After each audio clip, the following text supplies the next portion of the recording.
Hello there, welcome to this video. Today we're doing a randomized Pokemon FireRed Nuzlocke. If you don't know what a Nuzlocke is, it's where you play through a Pokemon game with 3 rules. 1, you can only catch the first Pokemon you see in any area. 2, if a Pokemon faints, it dies and you can't use it anymore. And 3, you have to name your Pokemon. So let's get started. First I headed over to Oak's lab and he offered us one of 3 Pokemon. Either an Alakazam, a Cradily, or a Dunsparce. I chose the Alakazam and Gary picked the Cradily. I challenge you to a battle. Mike just effortlessly crushes the Cradily. It's rough to watch, honestly. And our Pokemon journey officially starts. So, let's go catch a Pokemon. So our first 2 encounters were Latias and Raikou. Unfortunately, Mike has something against legendaries and killed them both. No wait, that one's possible. I'm gonna name you Bill. And on to Brock's gym. Brock is a pushover. He has a Shelgon and a Nidoran, both of which Bill took out with a single Icy Wind. Then we headed to Mt.Moon, where I caught Jupiter the Spinarak and Ouija the Tropius. No, not Jupiter. Yoink. Okay, and on to Misty's gym. Misty has a Latios. I ended up putting Xbox out as cannon fodder, but the Latios killed itself. Good job, Xbox. I challenge you to a rematch. Sorry. On to 10th Surge's gym. Oh, cool, a gym puzzle. Finally, I found the last switch. Incorrect switch.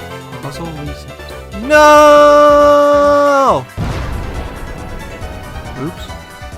Nice. In Diglett Cave, I caught an executor my friend Ben named Benedict. Then I got a little lost, so I started wandering around for really long time. Eventually I caught a Ghastly named Fart and a Castform named Agatha before finally figuring out that I needed to go to Erika's gym. It was definitely the hardest gym yet. She had a Victory Bell, which Agatha took out easily enough, but her Salamence kept switching out all my Pokemon, but a good Icy Wind from Bill finally took it out, and we got the Rainbow Badge. Yeah! I forgot what the next thing to do was, so I walked around Saffron City for way too long before I realized I had to go back to Celadon and fight the Rockets that were there. I played through this game like 3 or 4 times. I don't know how I forgot they were there, but Giovanni ended up giving me the Silph Scope, which can help me see ghosts. So, on to Lavender Town. Got to the Pokemon Tower, which is where all the dead Pokemon go. Which is odd, because I've just been putting all mine in this box. Anyway, in the tower I saw Gary. Hi, Gary. Oh, did one of your Pokemon die? No?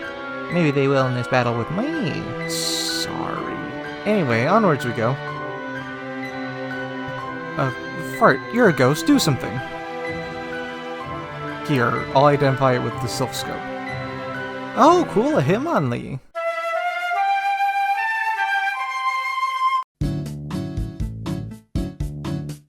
Thanks, Bruce.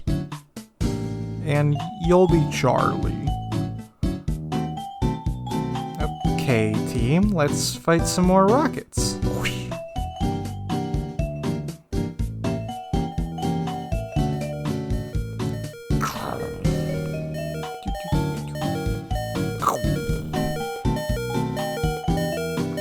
Hey, I saw how easily I kicked that kid's ass. Here, take this.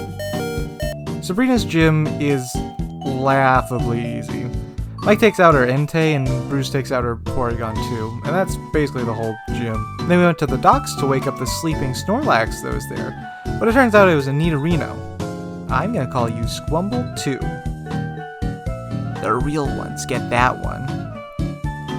Editor's note, this is only funny because of my last attempt at a Nuzlocke. I had a Nidorino named Squwumble who died in the docks. But I never finished that video, so there's literally no way for you to know about it. Anyway, back to the video. And on to Fuschia City! I talked to one of the fishing bros and he gifted me this neat rod, so I went to his backyard pond and fished up a Tyrogue. Nice, I'll name you Tumble. And on to Koga's gym. Koga's Skarmory kills Ouija because I used Solar Beam, which has a wind-up and a hit, but since the Skarmory got to hit twice, all I could do was watch. Then Mike wiped out the rest of his team. After that, we surfed our way to Cinnabar Island and I found a Kabuto in the water. Weird. I thought these were extinct. Anyway, door to the gym is locked, so I go to the spooky mansion and I find a rat. Fitting. Anyway, there seems to have been a weird experiment gone wrong here and a bunch of Mewtwo statues. I'm not going to read into those too much though. Found this key behind one of the statues, so I guess I can fight the gym now? Blaine's gym is definitely the weirdest so far. He has me do this whole big game show beforehand, but it's like, are you smarter than a bug catcher? What kind of question is how many times is a Pearlywalla evolved? No Pokemon can evolve more than twice. Okay, not those, but like, the fight was relatively easy. He led with a Mewtwo, and I sent out Squwumble too, and just sort of poison stung until he died. And that's another badge down! After the fight, I had a scientist turn some rocks into Pokemon, so I have a new Swinub and a Teddiursa. Okay, and we are on to our final gym battle. The only thing standing in our way is a guy we've beaten like 3 times already, so Giovanni, this is going to be a piece of cake. Is that a Rayquaza? Okay, so Mike seems to have something against legendaries because he 2-tapped the Rayquaza, and then I sent out Tumble to take out his Wingull. Is that Deoxys? Mike actually 1-taps it. So Giovanni was a total pushover, maybe the easiest of the gym. Just take the stupid badge. Alright, and on to the Elite Four. Not so fast. I want one last rematch before. Tumble takes out his Jumpluff, Benedict dies to his Butterfree, Tumble takes it out, Squwumble 2 dies to his Cradily, Mike takes it and his Aerodactyl out, Tumble takes out his Scizor, and Mike takes out his Blaziken. You didn't seem too excited to tell about our fight. Definitely the hardest rival fight yet, but I'm not really too worried for the champion battle. The Elite Four are a boss rush, so once I go in, I either win or I fail. So before I step in, I need to have the best team and items possible. Alright, see you on the other side. Lorelei sends out a Duskull. Ghost is like the only thing I don't have a good type matchup against.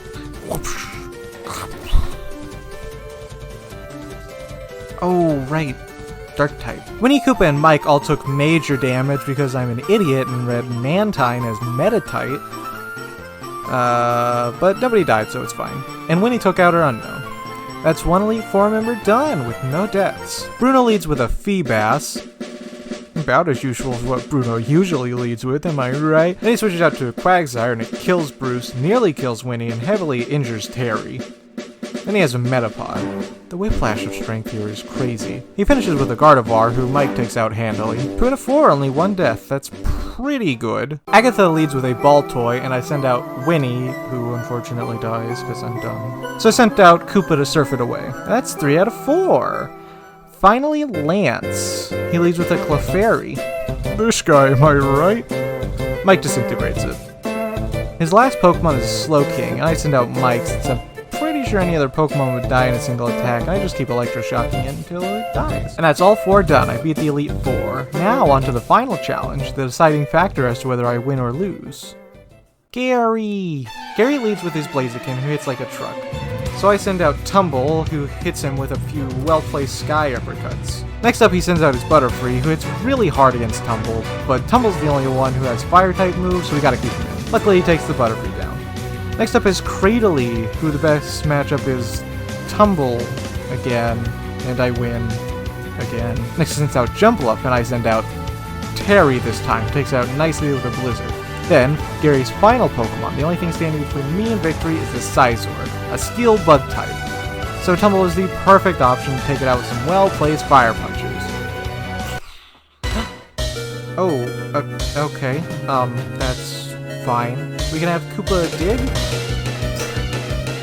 Terry can Blizzard. Mike, go to this whole run. First Pokemon I ever met. With me through this whole adventure. You can do it.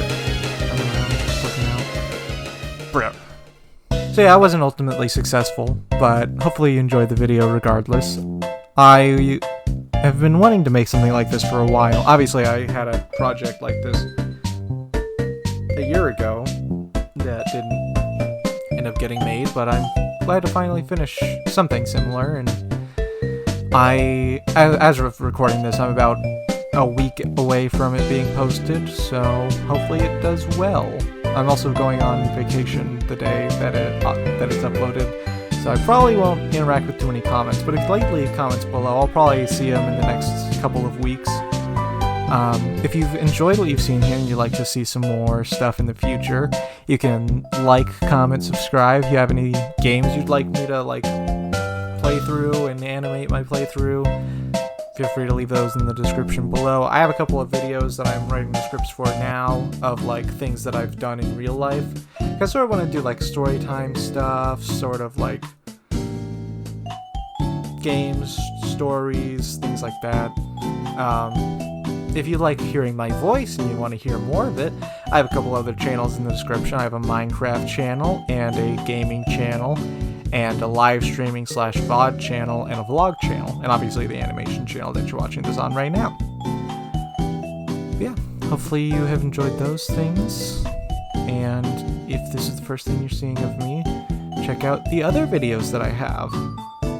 Oh, there's nothing, because this is the first video. There's actually like 2 or 3, but that, you can ignore that, it's fine. Yeah. Subscribe. Bye.